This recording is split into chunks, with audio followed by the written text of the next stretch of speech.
magandang araw mga kasari at mga katindahan. Welcome sa aking munting sari-sari store. So ngayong video mga kasari, gusto ko lang magbahagi ng isang awareness story na nangyari sa amin habang namimili kami sa supermarket.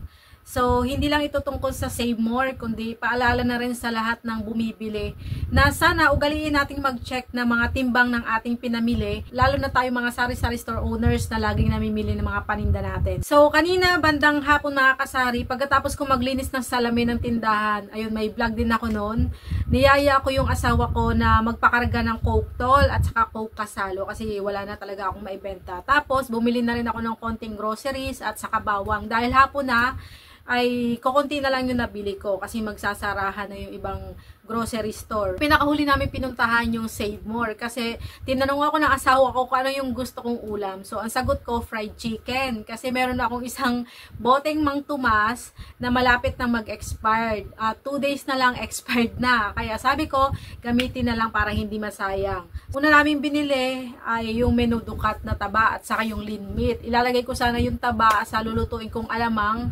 kasi bumili din ako ng 1 kilong alamang na ibibenta ko rin sana dito sa tindahan ko. Magluluto ako, ilalagay ko sa cup, tapos i-display ko dyan. So, pagkatapos nun, kumuha kami ng, yun nga, manok para sa fried chicken. Doon na kami sa section ng manok, lumipat na kami. So, habang pumipili ako ng manok, meron akong mga nakasabay na namimili din. Sabi niya ng paulit-ulit. Kaya, lagi ako napapatingin sa kanya, 200 lang ang gusto ko per pack. Ganun, paulit-ulit siya. Hindi ko alam bakit hindi magets nung taga-timbang. Kasi binibigay sa kanya kulang o kaya sobra. 200 nga lang per pack, ganun siya. Pero ilang plastic din yung ginawa na tig to 200 sa kanya. So, yun, doon ako nakakuha ng idea sa isip ko, baka ititinda niya yung pinapak niya or pinakilo niyang tig to 200 kasi magkakaparehas yung timbang na pinakilo niya. Kaya sabi ko sa asawa ko, try ko kayo magtinda ng manok sa tindahan kasi nananawa na sila sa mga frozen foods, sa tocino, sa hotdog. Minsan merong nagtatanong na wala na bang iba. So, itatry ko kasana kasi meron din ako ditong mga giniling na binili ko sa Dali. Marami kasi sa Daling mura. So, meron ako dyan mga napamili din na galing sa Dali na ibinibenta ko din. Saka stock din namin kung sakali man kasi malayo nga kami sa bayan, malayo kami sa Save More. Siguro 15 minutes sa Save More ka. So, medyo malayo-layo din. Pinakilo ko mga kasari ay 7 packs mga kasari. So, ito yun o. Frozen na siya. Dito siya, ayan. Ito konti lang ang laman. Nakalagay na sa freezer. So, ito yung mga pinakilo ko. Ganyan lang yung laman. Malalaki naman siya. Ang laman ng 1 pack ay hita. Ayan, malalaki yung hita. So, yan. Tapos, ito naman ay wings. Malaki din yung wings. 3 lang peraso. Ganyan. Ayan, may kasamang laman. Hindi lang yung pak-pak lang talaga. So, 3 peraso kada pack. So, ganito. Ang ititinda ko sana dahil trial lang at di rin kasya sa rep ko. Ganito lang sana, 4 na packs. So, prinesyohan ko na yan. May mga presyo na dyan nakalagay. So, yun lahat, 7, 2 sa baboy, 5 para sa manok, kasama na doon yung 1 pack na pang-ulam sana namin. Nawala ko pa nga yung resibo mga kasari kasi wala akong dalang bag. Ito lang yung wallet ko na dala-dala, nakatali pa kasi baka malaglag. Ayan, ito lang yung dala ko, nandito yung lisensya ko, nandito yung ATM ko, pati yung cash, saka yung card sa tindahan, saka yung card sa Save More. Siguro nawala yung resibo kasi kadudukot. Mabuti na lang napicturan ko habang nasa parking pa ako ng Save More. Kasi ipopost ko sa group of sari-sari store owners doon sa group natin ng merong Milo Champ Bites doon sa Save More.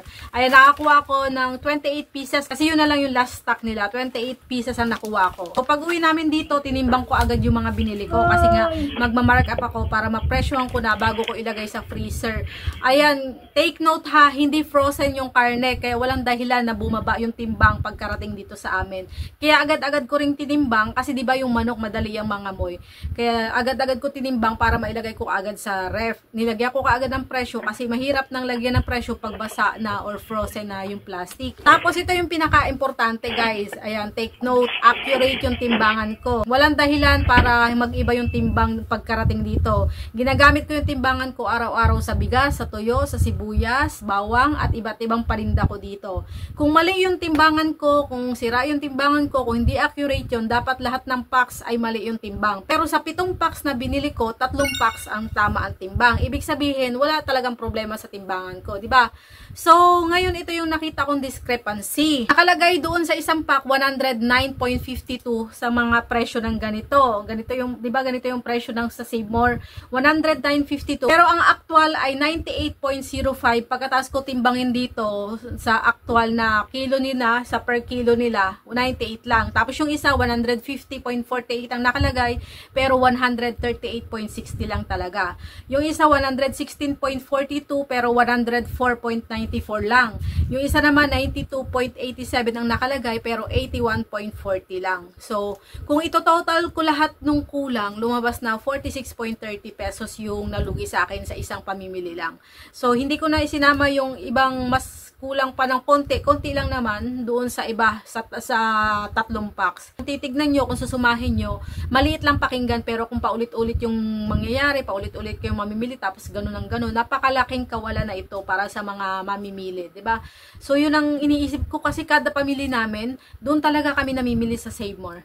Siyempre, dahil ayaw ko yung pakiramdam na parang nadaya ako, hindi ko talaga binaliwala. Kahit gabi na, kahit malabo yung mata ko sa gabi, nag-tricycle ako mag-isa pabalik sa Save More kasi yung asawa ko nga nagluluto na nung binili naming manok. So, hahapunan na. Walang magluluto kung isasama ko pa siya.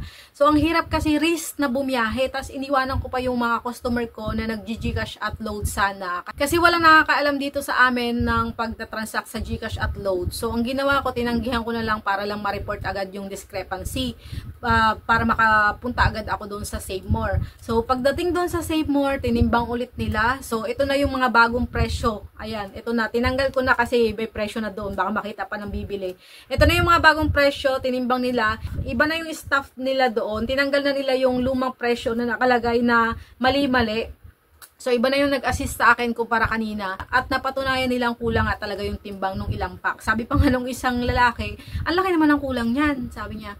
Tapos, ang tagal nila na tinimbang, sinigurado nilang sakto doon sa nasa resibo ko, nasa hawak-hawak nung isang taga-information yung cellphone ko kasi pinicturean ko lang yung resibo. So, sabi ko unahin ako kasi may mga customer nga ako na nag-aantay kasi kahit tanggihan ko, aantayin daw ako. So, sabi ko pakibilisan. Sabi ko nga, dahil nagmamadali ako, sabi ko pwede kang i-refund na lang para mabilis. Sabi, hindi raw pwedeng i-refund. So, yun nga ang ginawa nila. Dinagdagan na lang nila yung manok para sumakto doon sa binayaran ko, doon sa resibo mismo. So, humingi sila ng pasensya at sabi gagawan daw nila ng report. So, umalis na ako, biyahe ulit pa uwi kahit hadya na makakita sa dilim. Pag may kasalubong na maliwanag ang ilaw, talagang mahina talaga yung mata ko. Naduduling na talaga ako. Hindi ko alam kung baka may mabangga akong tao sa dilim. May mga street lights na patay pa naman. Ako, yung 46.30, maliit lang talaga. Hindi naman ako mag-aaksaya ng effort na pumunta doon na i-risk ko yung sarili ko. Na baka mabangga ako ng truck dyan kasi highway talaga dito sa amin. Ang iniisip ko talaga, makorek nila. Makorek ng Save More yung nangyayari dun sa sistema nila ng pagtitimbang. Hindi ko alam kung ngayon lang nangyari, baka nagkamali lang yung mismong nagtitimbang, baka may naiwan dong isang karne sa timbangan na hindi niya napapansin.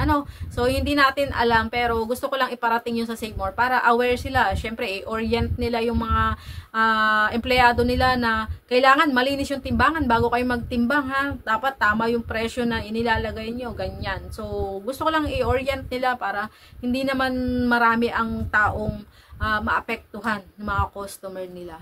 Tama ba ako o tama ako? Tama ba ako o mali ako? Ayan, sana hindi ako balikan ng Save More kasi nagrereklamo lang naman ako. Kasi karapatan ko naman yun, di ba? At sila rin naman na nakakita na kulang-kulang talaga yung timbang nila after nilang kiluhin doon sa mga timbangan nila. Iba na kasi yung nagtimbang. Kaya nagtaka sila, ba't ang laki ng diferensya? Kasi nandoon pa yung ganito eh. Ayan, nandoon pa rin yung resibo. Chine-check nila. Tinitignan nila yung difference. Ang laki talaga ng difference, mga kasari. So, dito mga kasari, ang concern ko, hindi siraan ng Save More at saka yung hindi lang yung 46.30 pesos na nalugi sa akin. Pero, Oo, malaki na rin yun, yung 46.30 na yun. Kasi nga kahit sentabo na kulang na sukli sa pamimili natin, nanghihinayang tayo, diba? Nanghihinayang ako. Ito ba kayang 11 pesos mahigit bawat pack na nawala sa akin? Pero ang mas mabigat na iniisip ko, yung ibang mamimili na hindi talaga nagtitimbang pag-uwi nila kasi wala silang timbangan. Hindi katulad ko, sari-sari store owner ako, may timbangan ako. Paano yung iba na diretso luto na, diba? So, baka taon na silang nalulugi nang hindi nila alam, di ba? Gusto ko lang din talaga malaman ng management ng Save More, malaman nila na may ganong nangyayari para makorek nila. Kasi alam nyo, kahit nangyari ito, yung kulang-kulang yung timbang, bibili pa rin ako sa Save More ng karne. Babalik pa rin ako doon. Hindi ko kayo dinidiscourage na mamili doon sa Save More. Ang sa akin lang, ugaliin nating mag-check para malaman kung sakto ba yung binayad mo or yung binayad nyo sa binili nyo or nalulugi na kayo. Ganun lang, para sayang kasi, di ba? Ako, first time ko lang talaga mag-check kasi bala ko nga magtinda ng manok. Yun, first time ko. Kasi tiwala talaga ako sa Save More. Pero paano kung simula pa noon pa, ay lagi nang may kulang. Simula nung namimili kami ng manok sa kanila. 'Di ba? Nakakaawa yung ibang customer na nagtitiwala sa kanila. Ang baboy, tama ang timbang. Ang isang pack ng manok, tama naman yung timbang. Mas mahigit pa yun sa 1 kilo, tama naman. So, ibig sabihin, kaya naman nilang gawin ng tama. Ang tanong, bakit yung ibang packs, ibang plastic ng manok, kulang? Sinadya ba yun nung taga-timbang? Wala ba siya sa mood? Bad trip ba siya? Kaya dun sa timbangan niya, inano? So, pinatungan niya ba ng daliri niya para tumaas yung bigat ng manok, di ba? Hindi natin alam. Kaya, napansin ko rin parang aburido siya nung nagpapatimbang yung babae kasi parang sinisigawan na siya. 200 nga lang gusto ko. Kaya ito, gusto ko lang ibahagi para sa awareness mga kasari. Hindi ko sila gustong siraan. Hindi ko gustong siraan yung Save More. Tiwala ako sa Save More. SM Supermarket yan, di ba? So, simula nung nag-open sila dito, doon na talaga kami namimili ng mga karne, ng mga groceries na available doon. Ito yung gusto ko iparating kahit saan pa tayong supermarket mamili. Ugaliin natin mag-check ng timbang ng mga pinamimili natin. Yung mga tinitimbang, sibuyas, bawang, kung ano-ano pa yan. Lalo na tayong mga sari-sari store owners na nagma-markup at nagtitiwala lang doon sa puhunan natin. Dapat siguraduhin natin na ang binabayaran nating kilo ay kilo talaga. So, kung yung presyo na yun na nakalagay dito, ayan, kunyari ito ay 110. So, magma-markup na lang ako dito sana. Ito na lang ang pagbabatayan ko. Kaso per kilo ito Kaya kinilo ko, baka mamaya yung customer ko may kiluhan din, tapos sala-sala pala yung presyo ko. Kaya kinilo ko. So yan lang mga kasari, sana nakatulong yung kwento kong ito bilang paalala sa inyo, lalo na sa mga kapwa ko kasari-sari store dyan. Always mag-check tayo ng timbang yung mga paninda nating kinikilo, kasi ang bawat piso at saka sentimo na binabayad natin, talagang pinaghihirapan natin yan. Doon na lang sa piso. Wala na palang sentimo. So yan guys, maraming salamat. Kung nagustuhan nyo yung video na ito at gusto nyo pa ng mga ganitong awareness tips at discarded stories, sana wala nang mangyaring ganito sa akin.